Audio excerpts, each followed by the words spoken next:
This channel does not promote any violent, harmful, or illegal activities. All content provided by this channel is meant for an educational purpose only. এবার আপনাদের ভাবুন, আপনাদের সবাইকে ওই কোথাও গিয়ে অস্ত্র প্রশিক্ষণ নিতে হবে কিনা, নিজেদের বাড়িতে বন্দুক ঠন্দুক রাখবেন কিনা। সেটা যদি হয়, মানে নিজেদের বাঁচানোর দায়িত্ব যদি এখন থেকে আপনাদেরই নিতে হয় এবং ধরে নিতে হয় যে চারপাশের লোকজন, মানে যারা আপনাকে আক্রমণ করতে পারেন, তারা এতটাই বেপরোয়া এবং এতটাই নিশ্চিত হয়ে গেছেন যে এখানে সব কিছু করা যায়। এমনকি শুধু আমাদের রাজ্য না, ভিন রাজ্যের লোকেরও মনে হয়ে গিয়ে থাকে যে এই রাজ্যে এসে যা খুশি করে দিয়ে যাওয়া যায়।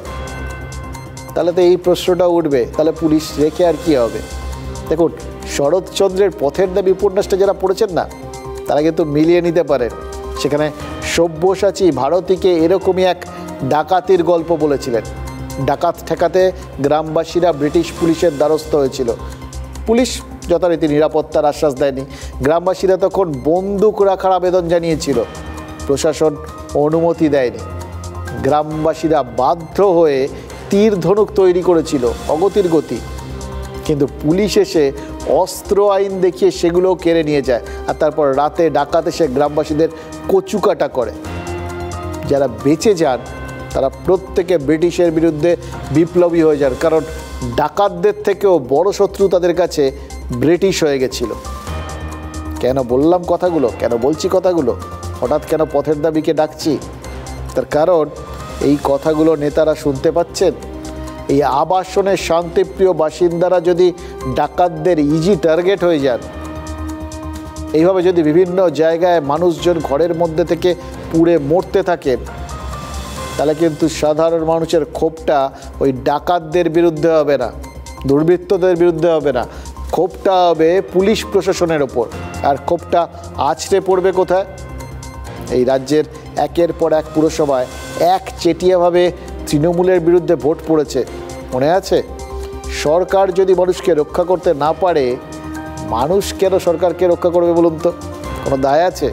এবার ডাকাতদের প্রশ্ন উঠলেই যারা প্রতিবেশী রাজ্যের দিকে আঙুল তুলে দেখিয়ে দিচ্ছেন, তাদের বলছি, মানুষ আপনাদের টিকিয়ে রেখেছে, আপনারা প্লিজ মানুষকে টিকিয়ে রাখুন, না হলে কিন্তু এই টিকিয়ে থাকার গল্পটা গোলমেলে হয়ে যেতে পারে।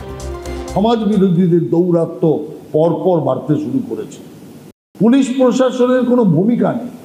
এই যে জঙ্গল রাজত্ব চলছে, ভোটের আর সাম্প্রদায়িক রাজনীতি মমতা ব্যানার্জি করেছিল, তারই দুষ্পরিণাম এখন আমরা দেখতে পাচ্ছি। বিষয়টি প্রশাসনের নজরে এসেছে, ইতিমধ্যে পুলিশ তদন্ত করেছে, অ্যারেস্ট করাও শুরু হয়েছে।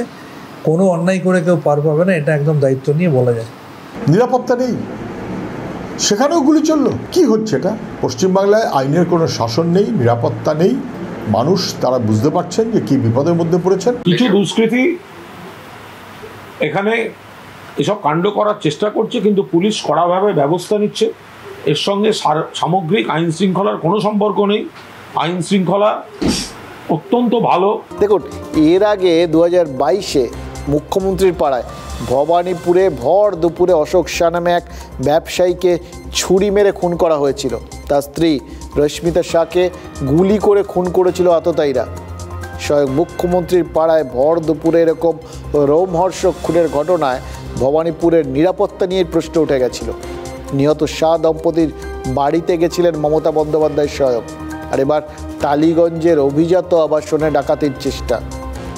নিরাপত্তাহীনতা থেকেই কিন্তু ক্ষোভ জন্ম নেয়। মানুষ যে তলায় তলায় ক্ষেপে রয়েছেন সেটা বুঝতে পেরেছেন মমতা বন্দ্যোপাধ্যায়। তাই এভাবে বেআইনি উচ্ছেদের জন্য তিনি মরিয়া হয়ে উঠেছেন। নিজের পাড়ায় সরকারি জমিতে গজিয়ে ওঠা বাড়ি পর্যন্ত কোথাও গিয়ে সরকারকে দখল করে নিতে বলেছেন। কিন্তু ক্ষোভ কি শুধু শহরে? গ্রামেও তো অসন্তোষের যথেষ্ট কারণ রয়েছে। কারণ এইখানে মমতা বন্দ্যোপাধ্যায় উচ্ছেদ করতে বলছেন, জবরদখল উচ্ছেদ করতে বলছেন, আর গ্রামে বিভিন্ন জায়গায় রাজ্যে সেখানে তো উল্টে কেউ কেউ জবরদখল শুরু করছেন নতুন করে। শহুরে মধ্যবিত্তদের পাশাপাশি গ্রামের মানুষও যদি এবার ক্ষোভ প্রকাশের জন্য ভোট বেছে নেন, তাহলে প্রিয় যে কখন অপ্রিয় হয়ে যাবে কেউ জানতেও পারবে না। দেখুন, পূর্ব বর্ধমানের জঙ্গলে কি হচ্ছে জানেন? কেন বলছি এই কথাগুলো? একদম উদাহরণ দিয়ে দিয়ে বলছি, এমনি এমনি এই কথাগুলো বলছি না। পূর্ব বর্ধমানের ওই আউস গ্রামের ভালকি এলাকায় সবুজ ঘেরা জঙ্গলে বিঘের পর বিঘে প্রথমে গাছ কাটা হচ্ছে, তারপর জমি কেটে চলছে মোরাম পাচার। এবং কাটতে কাটতে মানে ওপর থেকে, মাটির ওপর থেকে প্রায় 50 কেন কোথাও কোথাও 100 ফুট পর্যন্ত মোরামের মাটি কেটে দিনের পর দিন পাচার করে দিচ্ছে একদল মাফিয়া। স্থানীয় বাসিন্দারাই সেই অভিযোগ করছেন।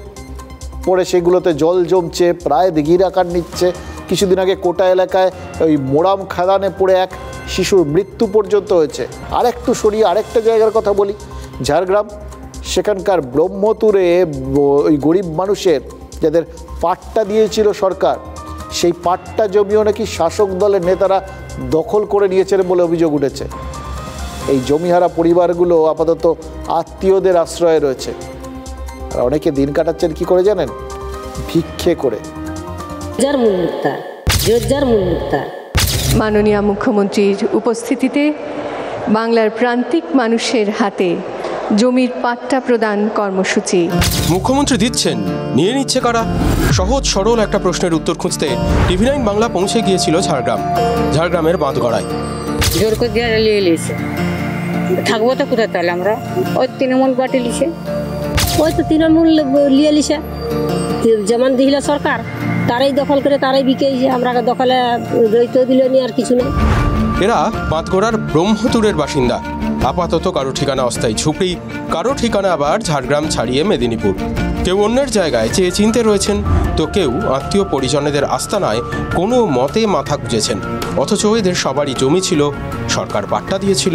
তারপর মাল ঝাল বলা, যে কিছু জিনিস বলা, সকলেই মানে লুট ঘাট করে ই করে সে করে তারই খেয়ে আখে দিকে দিল। কতটা জায়গা দিয়েছিল? 8 কাঠা। সেই জায়গা আর নেই? না, সে জায়গা নেই। নেই নেই নেই নেই রাজ্যের পৃথিবীতে মাথা গোঁজার জমিটুকুই সম্বল ছিল সাগর বালাদের। ছিনিয়ে নেওয়া হয়েছে, লুটপাট করে তাড়ানো হয়েছে বহু মানুষকে। মারধর করে তাড়িয়েছে, দিয়ে বলে আমাদের জায়গা, তোমাদের এখানে কিছু নাই। মাল ঝাল বানতে দিলেনি, কাঠ পাত রইতে দিলেনি, খড় মট রাখনে রইতে দিলেনি, যা ওখানে উঠো বলে এরকম করলো। এটা হয়ে গেল 4-5 বছর। হ্যাঁ, দিলে কি রাস্তা আমাকে দিল, তাতে জোরমানি তারা পেলেছে। ডাং লাঠি ধরে 16 ডিসমাল জায়গা দিয়েছিল ঘর বাড়িতে আমাদের। যারা পরের বাড়িতে আছে, আমাদের সামনের বাড়ি, ওরাই পেলেছে সব জায়গাটা দিয়ে। আমরা একটা ডাং লাঠি দেখাই মারতে আসে। তখন একা কি করবে, ছেলেটাও ছোট, আর একা কি করবে বলতে গেলে ডাং লাঠি কত কি আসবে। এটাই ছিল লুটেরাদের হাতিয়ার। সেই হাতিয়ারেরই আর এক নাম হয়তো রাজনীতি।